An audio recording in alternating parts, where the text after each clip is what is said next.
അന്തരിച്ച മുതിർന്ന ബി.ജെ.പി. നേതാവ് അഹല്യ ശങ്കറിന്റെ നിര്യാണത്തിൽ അനുശോചനം രേഖപ്പെടുത്തി പ്രധാനമന്ത്രി നരേന്ദ്രമോദി. മരണവിവരം വലിയ ദുഃഖമുണ്ടാക്കിയതായും പരിഹരിക്കാനാവാത്ത നഷ്ടമാണ് അഹല്യ ശങ്കറിന്റെ നിര്യാണം മൂലമുണ്ടായിരിക്കുന്നതെന്നും മകൻ സലിൽ ശങ്കറിനയച്ച അനുശോചന സന്ദേശത്തിൽ പ്രധാനമന്ത്രി പറഞ്ഞു.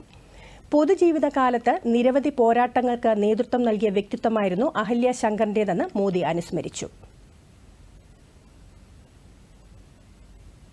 അഹല്യ ശങ്കറിന്റെ വിയോഗത്തെ തുടർന്ന് ദുഃഖാർത്തരായ കുടുംബാംഗങ്ങൾക്കൊപ്പമുണ്ടെന്നും പ്രധാനമന്ത്രി നരേന്ദ്രമോദി പ്രത്യേക സന്ദേശത്തിൽ പറഞ്ഞു. അഹല്യ ശങ്കറിന്റെ സംസ്കാര ചടങ്ങുകൾ അല്പസമയത്തിനകം നടക്കും. മാരാർജി ഭവനിൽ പൊതുദർശനം തുടരുകയാണ്. വാർദ്ധക്യകാല അസുഖങ്ങളെ തുടർന്ന് ഏതാനും നാളുകളായി ചികിത്സയിലായിരുന്ന അവരുടെ അന്ത്യം ഇന്നലെ കോഴിക്കോട്ടെ വസതിയിലായിരുന്നു. മുതിർന്ന വനിതാ നേതാക്കളിലൊരാളായ അഹല്യ ശങ്കർ കോഴിക്കോട് നടന്ന ജനസംഘം സമ്മേളനത്തിലൂടെയാണ് സജീവ രാഷ്ട്രീയത്തിലെത്തുന്നത്. ബി.ജെ.പി. സംസ്ഥാന കമ്മിറ്റിയിലെത്തിയ രണ്ടാമത്തെ വനിതയാണ് അവർ. മഹിളാ മോർച്ച സംസ്ഥാന പ്രസിഡന്റ്, സംസ്ഥാന ജനറൽ സെക്രട്ടറി, ദേശീയ നിർവാഹക സമിതി അംഗം എന്നീ ചുമതലകളും വഹിച്ചിട്ടുണ്ട്.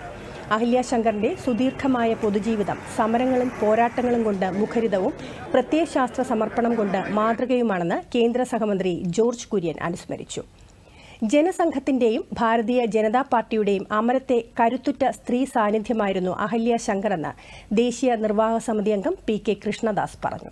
സ്ത്രീകൾ പൊതുപ്രവർത്തന രംഗത്തിറങ്ങാൻ മടി കാണിച്ചിരുന്ന ഒരു കാലഘട്ടത്തിലാണ് ജനസംഘത്തിന്റെയും പിന്നീട് ബി.ജെ.പിയുടെയും നേതൃനിരയിലേക്ക് അഹല്യ ശങ്കർ കടന്നുവന്നതെന്ന് ബി.ജെ.പി. സംസ്ഥാന ജനറൽ സെക്രട്ടറി എം.ടി. രമേശ് അനുസ്മരിച്ചു.